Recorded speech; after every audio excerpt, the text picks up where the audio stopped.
Assalamualaikum warahmatullahi wabarakatuh. Saya Haidar Ahmad Syah Maulana dari kelas A33 mau memberikan penjelasan tentang pendidikan Islam dan teori rekonstruksionisme.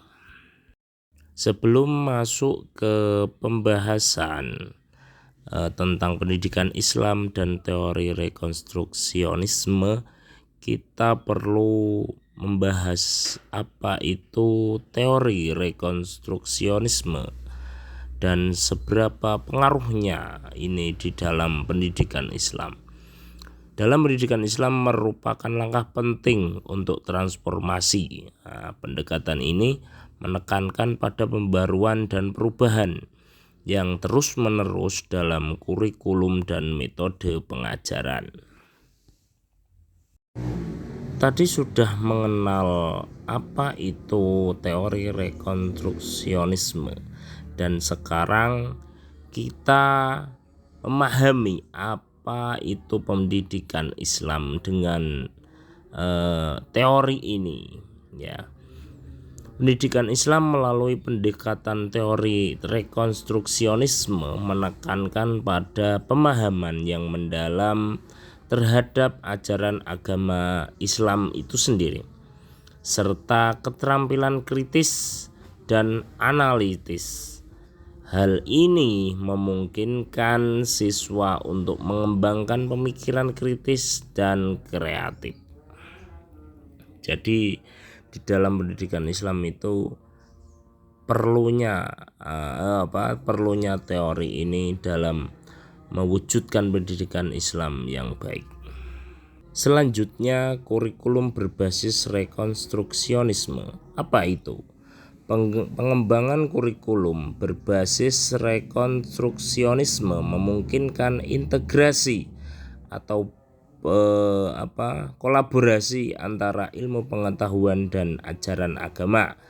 Kurikulum ini juga mengedepankan pemahaman kontekstual dan penerapan nilai-nilai Islam dalam kehidupan sehari-hari. Contohnya di dalam pelajaran ini ada banyak contoh mapel, yaitu IPA terintegrasi. Lah ini antara IPA dan pelajaran agama ini berkolaborasi untuk menjadikan itu suatu ilmu yang dipelajari oleh siswa-siswi. Lalu metode pembelajaran aktif.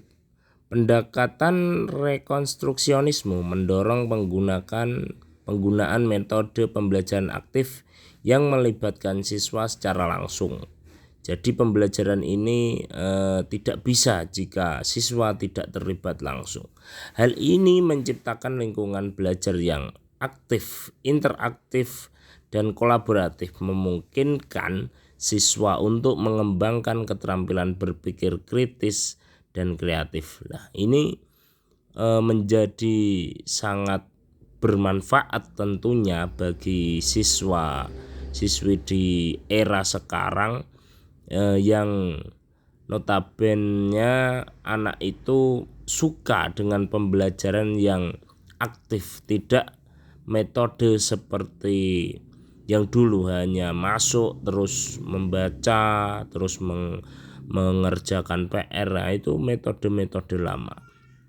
Dan metode pembelajaran yang terintegrasi seperti ini adalah suatu metode yang baru, dan ini akan menjadi metode yang baik tentunya.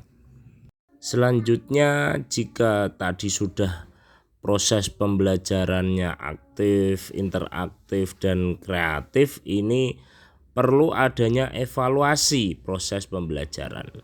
Kenapa? Karena dalam pendidikan Islam melalui pendekatan rekonstruksionisme tidak hanya fokus pada pencapaian akademis, tetapi juga pengembangan karakter dan pemahaman spiritual. Hal ini memastikan bahwa siswa tidak hanya menguasai materi, tetapi juga mengaplikasikannya dalam kehidupan sehari-hari. Nah, ini di dalam setelah pembelajaran aktif tentunya siswa itu pulang dan melakukan kehidupan bersama keluarga. Nah, ini apakah pembelajaran yang tadi di sekolah apakah berpengaruh besar terhadap di sekolah, di rumah? Nah, ini tentunya sangat bermanfaat sekali. Dan tentunya peran guru sebagai fasilitator ini sangat berpengaruh besar terhadap aspek-aspek yang dibutuhkan untuk siswa.